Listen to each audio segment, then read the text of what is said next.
Irmãos, convido a todos para que abramos a palavra do nosso Deus no Evangelho de Lucas, capítulo 2.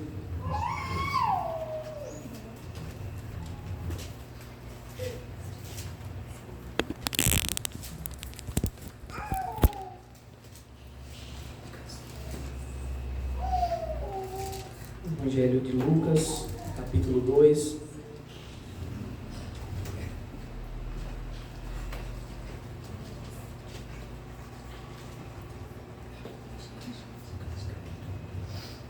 Vamos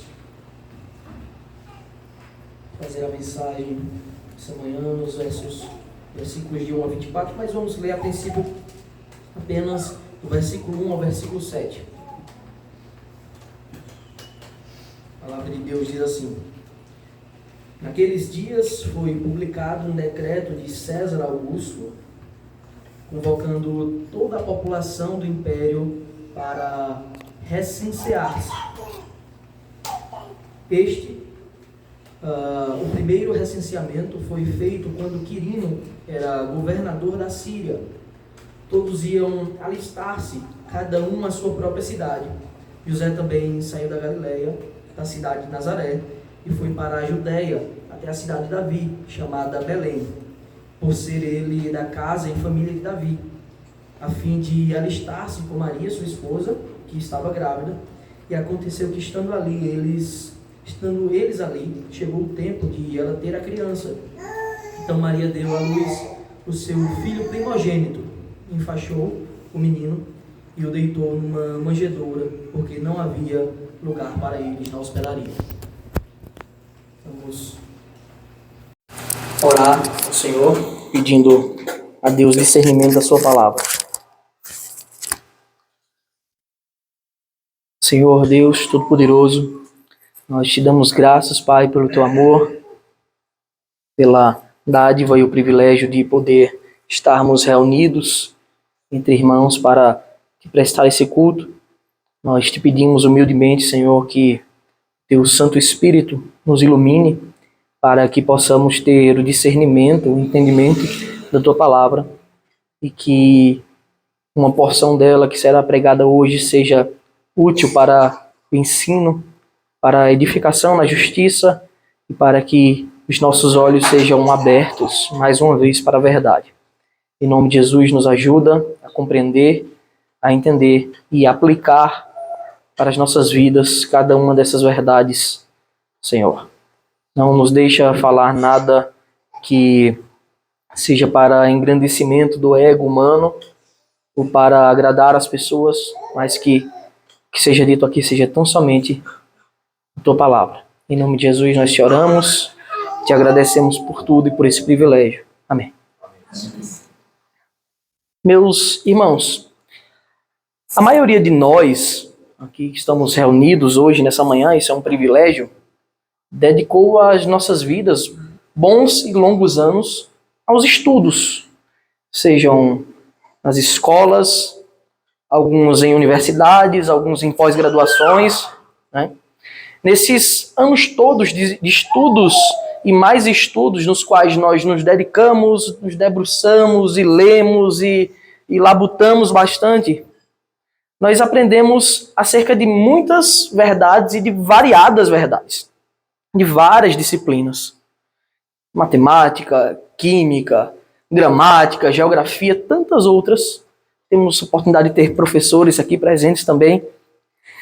E quando nós falamos especificamente em história, nós lembramos que aprendemos sobre muitos dos grandes acontecimentos que aconteceram, né, obviamente, em volta de todo o globo terrestre, no mundo inteiro, não só aqui no Brasil, que foram registrados para que a gente tenha uma boa compreensão de por que chegamos até aqui hoje, como as coisas passaram e como podemos interpretar o mundo à nossa volta. Bom, se eu te perguntasse hoje, e eu quero que você reflita por breves instantes, poucos instantes, qual o acontecimento mais extraordinário que você já estudou? Daquilo que foi registrado o que você diria que foi realmente extraordinário na história do mundo? Será que você me falaria da existência das pirâmides egípcias? De todos os mistérios que estão por trás daquelas grandes construções arquitetônicas da antiguidade, que até hoje esses mistérios permeiam a história? Será que você me falaria isso? Será que seria a coisa impactante que estaria na sua mente? Ou será que você lembraria do descobrimento do Brasil? E como se deu toda aquela era do período colonial, Brasil, Império, República? Será que seria isso que viria à sua mente quando falamos o que é mais impactante na história? Quem sabe talvez você se voltaria a sua mente para a Segunda Guerra Mundial. Toda a geopolítica daquela era, a ascensão de Hitler, a ascensão do Império Nazista, do Holocausto, da queda, culminando com as bombas atômicas de Hiroshima e Nagasaki.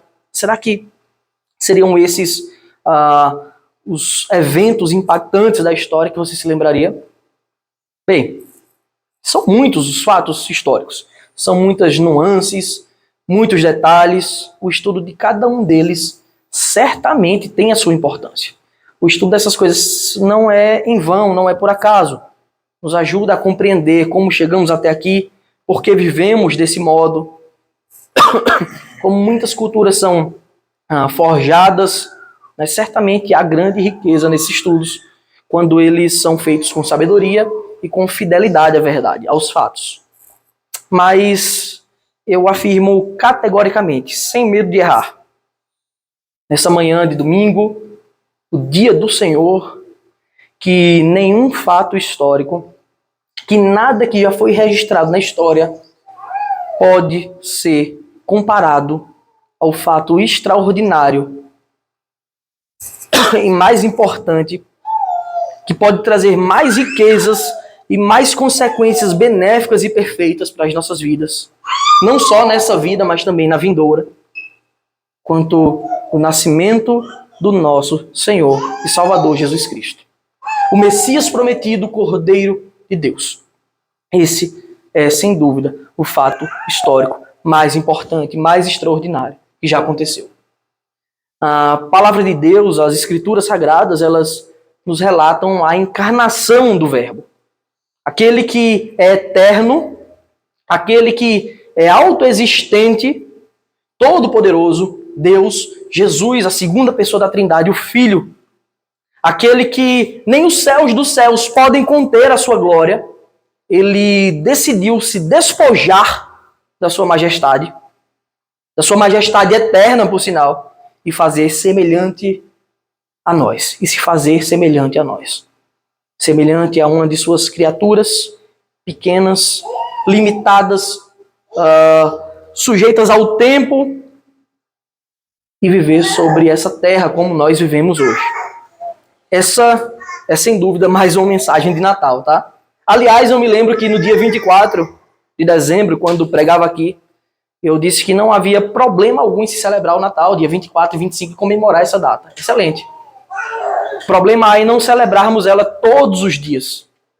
O nascimento de Cristo, ele não pode ser limitado a uma data, a um momento, a um dia no ano, senão que a importância desse fato, ele permeia todos os dias dessa era e permeará por toda a eternidade. O que aconteceu foi, Deus se fez carne. Deus rebaixou-se à nossa natureza para nos trazer a salvação. Isso deve ser celebrado e comemorado todos os dias de nossas vidas. Esse, sem dúvida, meus irmãos, é o relato histórico mais excelente e glorioso que já foi registrado. E quando nós mergulhamos em seus detalhes, chegamos à conclusão de que essa é uma fonte inesgotável de glórias e de riquezas para o povo de Deus. A palavra de Deus não apenas relata a encarnação do Verbo, ou seja, Deus se fazer homem, mas isso já era motivo, na verdade, né? Deus se fazer homem já era motivo para ser o ato histórico mais extraordinário. Não é só isso que acontece. Não. Tudo que ele fez na forma como ele fez, é cercado de riquezas tais que podem fazer ricos o mais miserável dos homens que já pisou nessa terra. Aquele que crê se torna rico, incontavelmente rico. Vejamos atentamente nesse relato como Deus tem em suas mãos todo o rumo da história, todo o curso da história. Como ele conduz de forma mais excelente que possamos imaginar o mundo e a história para que todas as coisas cooperem para o bem daqueles que amam a Deus. Em primeiro lugar, meus irmãos, eu quero lembrá-los do nascimento de Cristo, de como se deu o nascimento do Cordeiro. Outra feita, quando pregávamos no Natal aqui, falamos acerca da visita dos magos. Ali Cristo já tinha nascido. Agora, mais especificamente, vamos falar do relato do nascimento. Os versículos de 1 a 5 estão escritos: naqueles dias foi publicado um decreto de César Augusto convocando toda a população do império para recensear-se. Este é o primeiro recenseamento feito quando Quirino era governador da Síria. Todos iam alistar-se, cada um à sua própria cidade. José também saiu da Galileia, da cidade de Nazaré, e foi para a Judéia até a cidade de Davi, chamada Belém, por ser ele da casa e da família de Davi, a fim de alistar-se com Maria, sua esposa, que estava grávida. Então, nós sabemos muito bem que José foi alistar-se em Belém.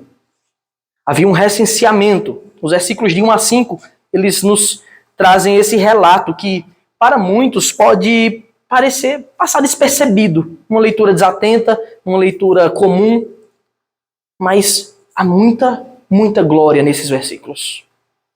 O Messias prometido estava para vir em seu tempo determinado. O tempo que o Senhor Deus tinha dito, vai ser aqui, vai ser agora. Chamado de a plenitude dos tempos. Ele viria.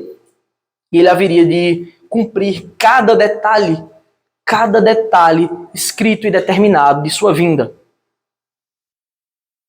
São textos como esse que parecem simples, que parecem ter uma interpretação simples, que grandes ensinos de soberania, da soberania do nosso Deus, do Deus que nós cremos, se tornam evidentes. O nosso Deus certamente detém o poder da história e todos, quer creiam em seu nome ou não, são sujeitos ao seu decreto. Tem que obedecer o seu decreto. Nos versículos 1 e 2 são citados dois nomes de homens poderosos daquela época. O primeiro é César Augusto, que convocou toda a população para um recenseamento. E o segundo é Quirino, que governava sobre a Síria naquele período, naqueles dias.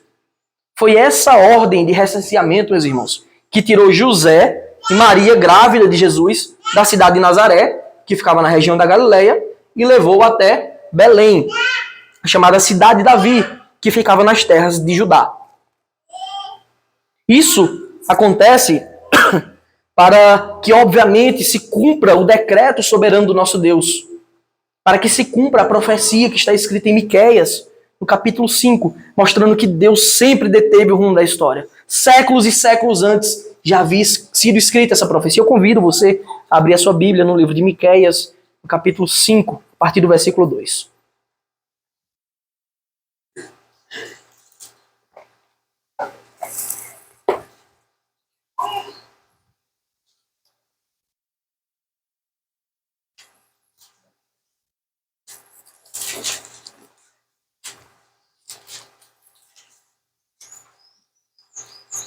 Miqueias 5:2.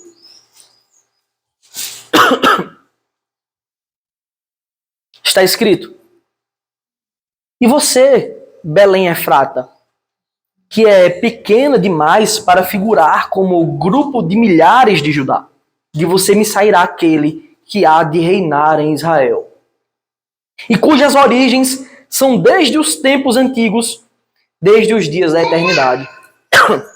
Portanto, o Senhor os entregará até o tempo em que a que está em dores tiver dado à luz. Então o restante de seus irmãos voltará aos filhos de Israel. Ele se manterá firme e apacentará o povo na força do Senhor, na majestade do nome do Senhor, seu Deus, e eles habitarão seguros, porque agora ele será engrandecido até os confins da terra. Olha que profecia incrível. Séculos antes, Miqueias já havia relatado como o Messias viria, onde ele viria nascer. O que descobrimos é que, enquanto alguns homens que têm inculcado em suas mentes pequenas que são poderosos, que são sábios e sagazes, como o César Augusto, o Quirino, que julgavam que estavam medindo o tamanho da sua glória ao recensear o império para saber quantos estavam debaixo de sua autoridade. Na verdade, eles só estavam sendo um mero instrumento na mão do Deus Todo-Poderoso que detém a história em suas mãos. É por meio desse decreto de recenseamento que a profecia de Deus é cumprida. Enquanto parecia que toda a glória de Israel estava se acabando, estava secando, porque Israel havia sido tomado pelo Império Romano. Israel já não tinha mais um rei. Israel já não tinha mais a soberania de seu estado. Parecia que a profecia de Israel, de Jacó, lá em Gênesis 49:10, estava prestes a sucumbir e falhar. A profecia que diz: o cetro não se afastará de Judá. E é aí que Deus mostra que nada pode mudar o seu decreto. Ele usa o próprio governador. Aqueles que estavam à cabeça do império. Deus usa eles mesmos para proclamar a sua glória. O cetro não se afastará de Judá, como Israel disse antes de morrer no Egito. Como não se apartará se os reis foram despojados, se Roma assolava Israel? De modo algum nós devemos deixar a nossa mente olhar para as circunstâncias e pensar que acabou, que é impossível. Para Deus nada é impossível, senão que ele estava para levantar o seu filho humilde para vir governar as nações por toda a eternidade. Não pode haver nada de difícil para aquele que domina a história. Para aquele que não está preso na história, senão que ele é eterno, está fora do tempo. É bem verdade que Deus usa todos quantos ele quer, a quem quer que ele queira usar, ele usa para proclamar o seu decreto. César Augusto mandou o povo se recensear, ser recenseado. Mas, na verdade, ele estava cumprindo a ordem de Deus para que José saísse da Galileia e fosse para Belém, porque de Belém e Efrata nasceria o Messias, da cidade de Davi. Certamente, meus irmãos, os planos de Deus eles são superiores aos nossos, de modo que o salmista Davi reconhece que é incapaz de calcular. Sou incapaz de calcular, de traçar a rota que Deus traça. Quão maravilhosos são para mim, ó Deus, os teus pensamentos. Não dá para somar. Eu tentaria calcular e jamais chegaria ao fim, porque são infinitos os pensamentos de Deus. Um homem comum, talvez, ao ler o relato de Natal, que diz assim, versículo 6, e aconteceu que, estando eles ali, em Judá, nas terras de Judá, em Belém, chegou o tempo de ela ter a criança. Então Maria deu à luz o seu filho primogênito, enfaixou o menino e o deitou numa manjedoura, porque não havia para eles lugar para eles na hospedaria. Não tinha lugar. E aí alguém poderia conjecturar, como assim? Esse é o Filho de Deus. É o Deus que abriu o mar. É o Deus que parou a terra. É o Deus que enviou seus anjos para a batalha. É o Deus que é dono de tudo. Da prata, do ouro. Tem toda a sabedoria, toda a majestade, glória, riqueza, poder. Por que não fez Jesus nascer no mais perfeito templo? No maior dos palácios, coberto de todo o ouro, de todas as pedras preciosas existentes? Por que não tornou Cristo à vista dos homens mais glorioso que o rei Salomão, o mais glorioso dos reis? A verdade, meus irmãos, é que o Deus que nós cremos, ele traça rotas perfeitas e impensáveis aos homens. O Deus que nós cremos, ele quebra o orgulho do homem e reduz a pó a nossa vaidade. O Deus que é dono de tudo, ele não achou lugar na hospedaria. Mas, como bem disse Santo Agostinho, fez do coração dos crentes a sua morada. Cristo foi posto em uma manjedoura, um compartimento onde coloca os animais, a comida dos animais. Isso revelava a dureza do coração dos homens daquela hospedaria, que viram uma mulher grávida prestes a dar à luz. E ela teve que dar à luz na estalagem dos animais. Assim que nós somos, corruptos, egoístas, pecadores. E foi naquele lugar que Deus levantou o seu filho. Que Deus não faria o cetro se apartar de Judá, mas agora entregaria ao rei verdadeiro o cetro da justiça. Esse texto, esses versículos mostram para nós também como seria a vinda de Jesus, como seria a vida dele aqui na terra. Como foi o seu estágio de humilhação. Ele não só se tornou um homem, mas ele veio como pobre. Aquele que não tinha lugar para reclinar a cabeça, decidiu fazer de nós seus filhos. Aquele que não tinha um berço para dormir quando nasceu, decidiu dar a nós, pecadores, que não o demos lugar na estalagem, uma mansão celestial. Mal nascera o Filho de Deus, mal Cristo já tinha vindo ao mundo, e ele já estava experimentando ser o mais desprezado entre os homens. Isso deve nos ensinar, meus irmãos, que a busca primordial das nossas vidas, certamente, não é o conforto dos palácios, as riquezas que esse mundo pode nos oferecer, os luxos, o dinheiro, o ouro. Não há nada de mal nisso, em nenhuma dessas coisas, mas elas certamente não são a prioridade para nós. Em segundo lugar, temos agora um verdadeiro relato de adoração. Peço que você continue acompanhando o texto de Lucas, a partir do versículo 8.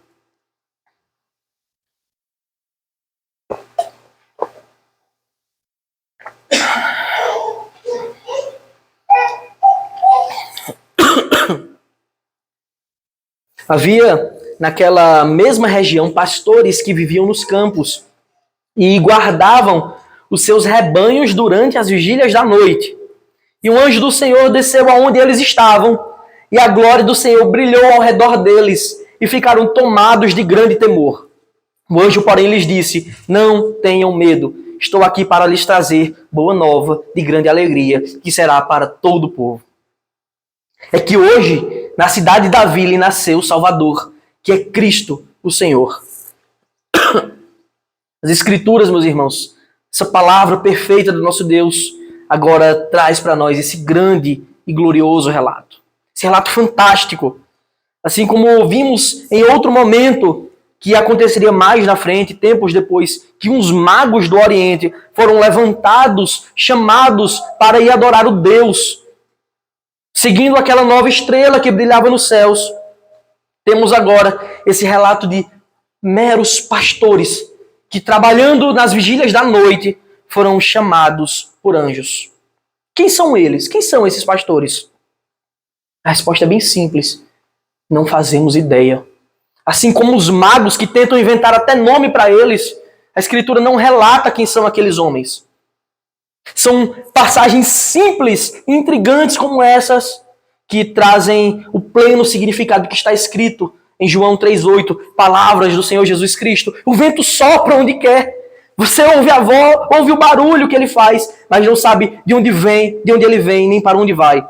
Assim é todo que é nascido do Espírito. O relato bíblico nos mostra que esses pastores estavam na mesma região onde Jesus nasceu. Eles eram homens comuns, trabalhadores comuns, provavelmente como nós, que diariamente tem que labutar para o sustento da nossa família, para comprar o pão de cada dia. O que Deus, em sua infinita sabedoria, faz é simplesmente perfeito e glorioso e quebra a arrogância dos poderosos dessa terra. Ele envia seus anjos não aos reis, não a César Augusto, não a Quirino. Não, ele envia a pobres pastores desconhecidos por nós, mas amados por Deus desde a eternidade. E o anjo prega o evangelho para aqueles pastores. No versículo 10 e 11 está escrito: o anjo, porém, lhes disse: não tenham medo. Eu estou aqui para lhes trazer boa nova de grande alegria, que será para todo o povo. O próprio anjo prega o evangelho para aqueles homens. O que é que ele diz? É que hoje, na cidade de Davi, lhes nasceu o Salvador, que é Cristo, o Senhor. Essa é realmente, meus irmãos, a mensagem mais alegre que pode ser pregada. Que nós devemos pregar. Esse é o relato do Natal. Os anjos pregaram aqueles homens e nós devemos pregar a todos quantos vivam, quantos se movam nessa terra. O Messias já veio, realizou tudo o que podíamos fazer. O Salvador veio ao mundo. O nosso débito com a lei santa, com a lei perfeita de Deus foi paga por Ele. Pois Ele cumpriu cabalmente todas as coisas. Ele pagou a nossa dívida, morrendo em nosso lugar. Ele ressuscitou, triunfando sobre a morte. Quem crê nisso, ainda que morra, viverá. Observe que os primeiros que ouviram a mensagem do nascimento de Cristo não eram homens de renome nem de poder. Eram pessoas comuns. Eram pecadores comuns como nós. Jesus veio trazer real alívio para nossas angústias. Real salvação para nós. Nunca nós devemos esquecer das palavras de Paulo. Está em 1 Coríntios, capítulo 1, versículo 26 a 31. Abra sua Bíblia comigo. 1 Coríntios, capítulo 1, do versículo 26 a 31.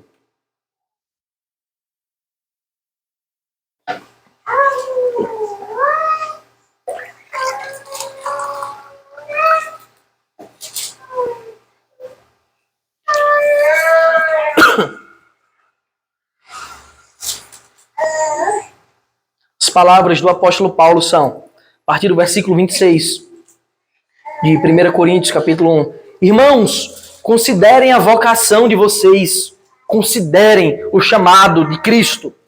Não foram chamados muitos sábios segundo a carne, nem muitos poderosos, nem muitos de nobre nascimento. Pelo contrário, Deus escolheu as coisas loucas do mundo para envergonhar os sábios, escolheu as coisas fracas do mundo para envergonhar as fortes. E Deus escolheu as coisas humildes do mundo e as desprezadas e aquelas que não são para reduzir a nada as que são, a fim de que ninguém se glorie na presença de Deus.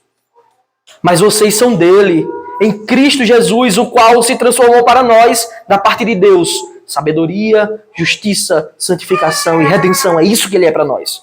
Mas vocês são dele, em Cristo Jesus, o qual se tornou tudo isso para nós. Para que, como está escrito, aquele que se gloria, glorie-se no Senhor.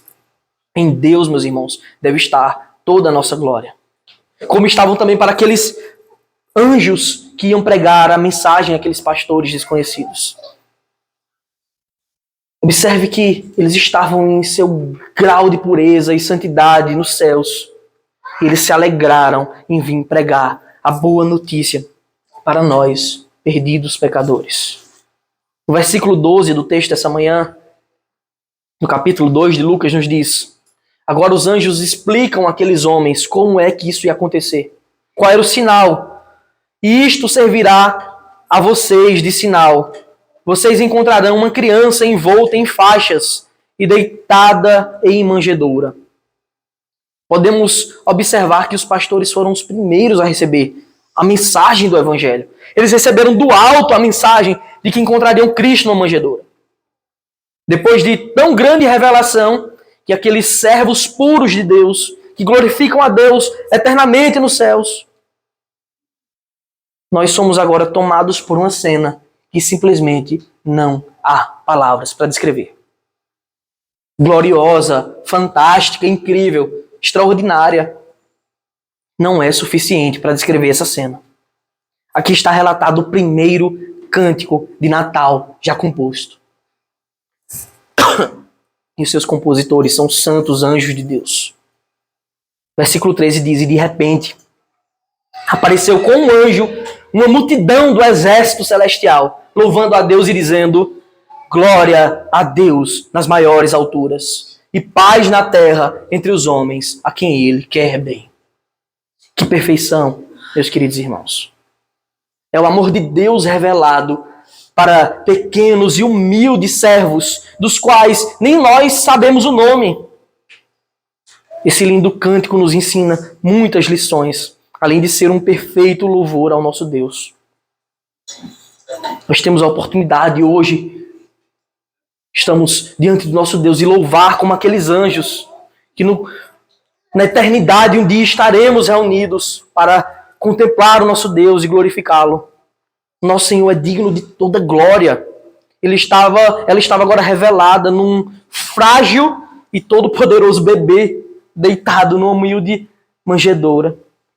Não há apenas a glória nessa terra que está escrito, mas todos os anjos, todos os seres viventes reconhecem nas maiores alturas, onde tudo é mais puro, que toda a glória, todo louvor, toda a honra é devida ao Santíssimo e Perfeito Deus, ao Puríssimo Senhor que foi feito carne por nós. Toda terra e céus se enchem de sua glória até transbordar, porque ela é infinita. Mas de um modo sobrenatural, toda essa glória agora estava contida em uma pequena manjedoura. O mais lindo palácio, com o trono mais glorioso, encravado de rubis, diamantes, feitos de ouro, jamais pode ser comparado àquela estalagem. Não pelos objetos, mas por causa do rei que estava naquela manjedoura. O cântico diz mais, não só glória a Deus nas maiores alturas, mas também paz na terra entre os homens a quem Ele quer bem. O perfeito louvor ao nosso Deus exalta a Deus não só pelo que Ele é, mas também pelo que Ele fez e pelo que Ele vinha fazer. Paz na terra entre os homens a quem Ele quer bem. Deus é glorioso, Deus é santo, mas Ele veio também trazer paz. A paz que excede todo o entendimento. Ele veio acabar com a inimizade que o pecado trouxe, que o pecado colocou entre Deus e os homens. Ele veio trazer salvação a miseráveis como nós. Estávamos pobres, cegos e nus. Ele nos fez ricos e nos cobriu com suas santas vestes de pureza e de glória. Ele é a nossa paz. Ele destruiu o muro da inimizade. Por isso todo aquele que crê está em paz com Deus e agora pode ser chamado de amigo de Deus. Os anjos se vão depois de um glorioso coral surgir no alto para a glória do Filho de Deus. Mas os seus servos, que foram alvos do sopro do Espírito Santo, eles agora estão incumbidos de adorar ao nosso Deus. E eles obedecem fielmente. Versículo 15 diz: quando os anjos se afastaram deles e voltaram para os céus, os pastores disseram uns aos outros: vamos até Belém e vejamos os acontecimentos que o Senhor nos deu a conhecer. Foram depressa. Quando Deus chama, meus irmãos, você tem que ir depressa.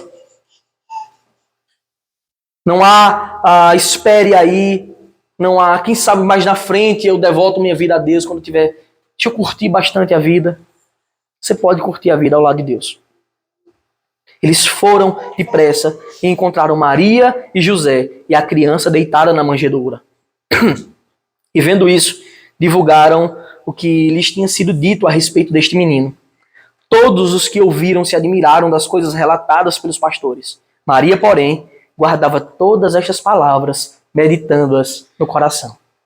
E os pastores voltaram glorificando e louvando a Deus por tudo o que tinham ouvido e visto, como lhes tinha sido anunciado. Esses humildes e desconhecidos servos de Deus, eles não titubearam, eles simplesmente foram e obedeceram à ordem de Deus. Ouviram o chamado e cumpriram com seu dever. Nosso coração deve estar igual deles, meus irmãos, totalmente disposto a diariamente ouvir a ordem de Deus e segui-lo. Seguir para onde Ele chamar. Largar o que tiver que largar e buscar aquilo que devemos buscar. No fim, o relato daqueles pastores é que eles voltaram glorificando a Deus. Eles foram alvos de uma glória que o mais poderoso rei dessa terra não teve condições de sequer imaginar. Eles eram pobres pastores. Seus nomes não são relatados, suas idades, nem quantos eram ao certo. Mas eles viram o Deus Todo-Poderoso. Eles viram o Senhor da glória e adoraram ao Senhor. Maria, contudo, guardava todas as coisas em seu coração, meditando acerca de tão grande missão que havia lhe sido confiada naqueles dias. Temos aqui dois grandes exemplos de servos de Deus. Aqueles anjos que, mesmo estando em sua perfeição e santidade, dedicam todo o tempo a glorificar a Deus e se alegram na missão que Deus tinha para fazer aqui na terra, a ponto de se revelar a homens pecadores. E aqueles pastores, humildes, pequenos, e todos eles obedeceram ao chamado divino e obedeceram a Deus. O Senhor, meus irmãos, cria para si servos obedientes. Esse deve ser o lema de todo verdadeiro cristão: obedecer ao Mestre. Certamente todos nós sabemos que a obediência é melhor que o sacrifício. Isso já foi ensinado na palavra de Deus. Para encerrar agora, temos o último relato dessa sessão. Os versículos seguintes relatam a circuncisão e a apresentação de Jesus no templo. No versículo 21 está escrito: ao se completarem 8 dias, quando o menino foi circuncidado, deram-lhe o nome de Jesus. Esse nome tinha sido dado pelo anjo antes de o menino ser concebido.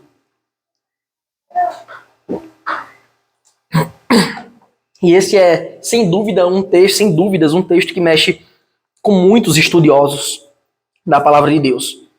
O que parece ser difícil de ser explicado, na verdade, pode ser explicado com pouco esforço, com facilidade, se você compreende bem a obra de Deus na salvação.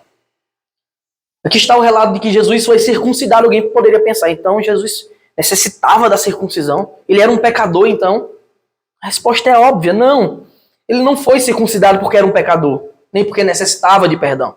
Sabemos que ele é perfeito e impecável. Nós devemos lembrar qual foi o motivo da sua vinda.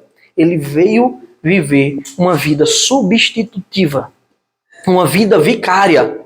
Ele veio viver a vida perfeita que nós somos incapazes de viver. Sendo assim, ele necessitava cumprir todos os preceitos da lei que nós não tínhamos condições de cumprir. Ele não só veio cumprir a lei, como ele mesmo é o cumprimento de toda a lei. E assim ele satisfaria a justiça de Deus, do Pai. Assim ele derramaria sua graça sobre nós, de graça o seu cumprimento, nos justificando de todo o pecado, de uma vez por todas.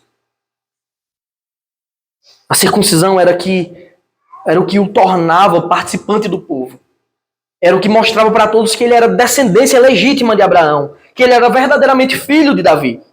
Era o que dava direito a ele de ensinar as multidões e de participar de todos os sacramentos no templo. Lembremos o que nós temos estudado no Sermão da Montanha. Ele disse: eu não vim para revogar, e sim para cumprir. De fato, ele não só cumpre todos os preceitos perfeitamente, como ele mesmo é o cumprimento de tudo. Tudo apontava para ele.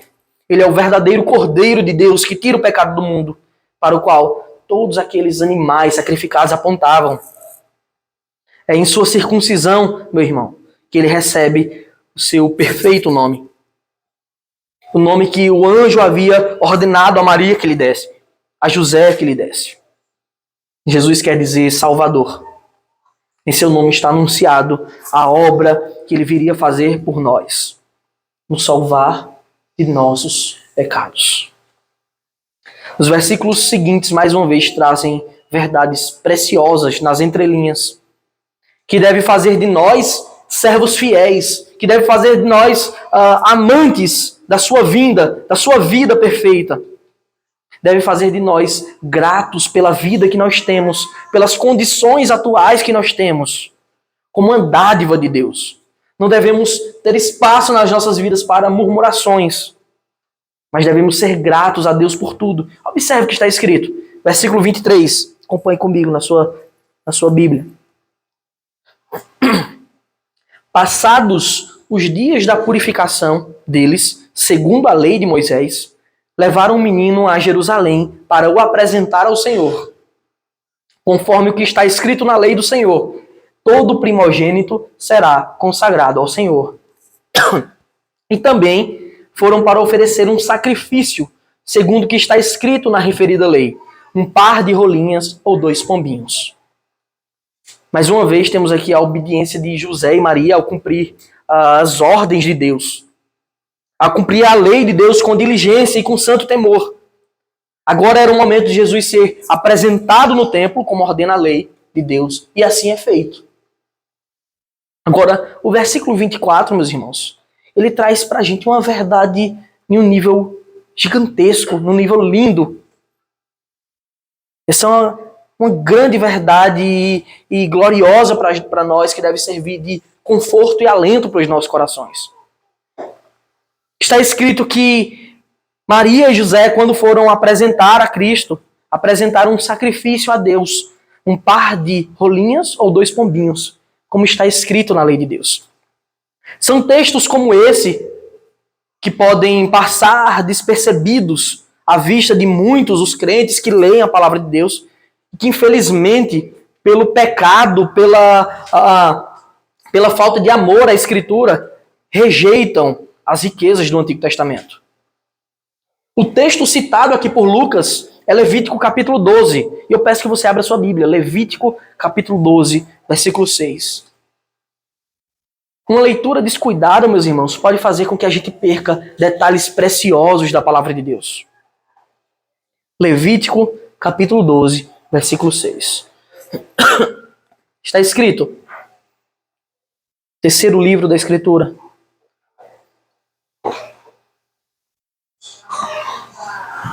Levítico 12, 6.